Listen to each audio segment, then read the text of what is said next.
Hi, everybody. Welcome. Today, we're going to talk a little bit about biodiversity and sustainability.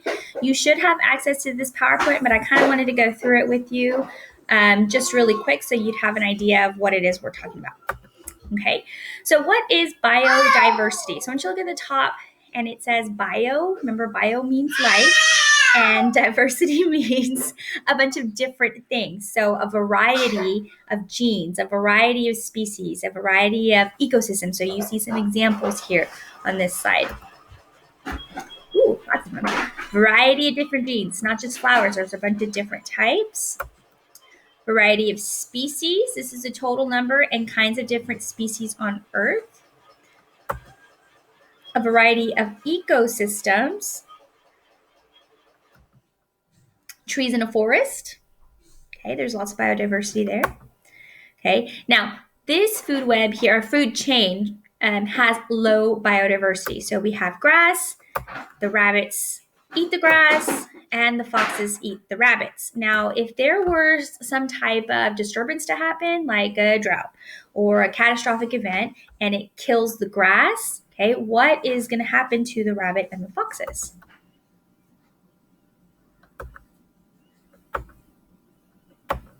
Exactly. Okay, so how many species do we have left? Not a lot. In an area that has low biodiversity, it's very hard for that ecosystem to recover. It's a big change. Okay, so now let's add a few more species to our original ecosystem. Okay, so now this time a disturbance hits and a drought happens and it kills all the grass. Will this ecosystem be able to sustain itself?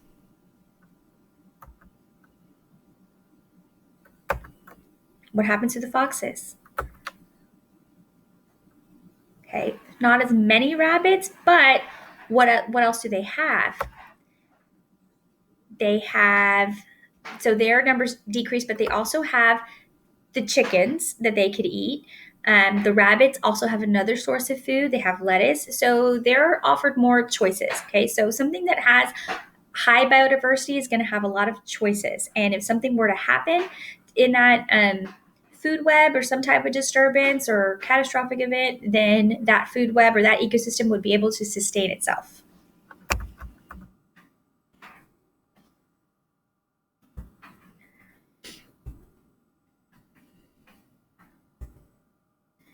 Okay, so biodiversity is many different kinds of organisms, okay? Many different organisms filling in the same energy role or niche in the same ecosystem. So you have multiple producers, multiple herbivores, multiple different kinds of carnivores or omnivores or things like that. Lots of different things filling in those roles. Okay, so that would be an example of high biodiversity. Okay, biodiversity is not a large population of the same organisms or the same thing. So if you look at this example right here, it's not a whole lot. There's a bunch of the same things. It looks like it's a lot, but they're all the same, so it's not very biodiverse. Okay, so more organisms at each energy level is better than the opposite. Okay, so here's an example. Is this the example of high or low? Okay, what about this one? That one.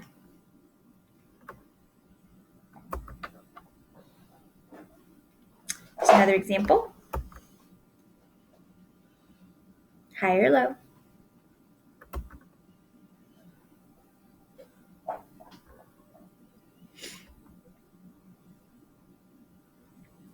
Okay, so evidence of a stable ecosystem. Many different organisms in the same energy role. If a disaster strikes one species, there is food to choose from.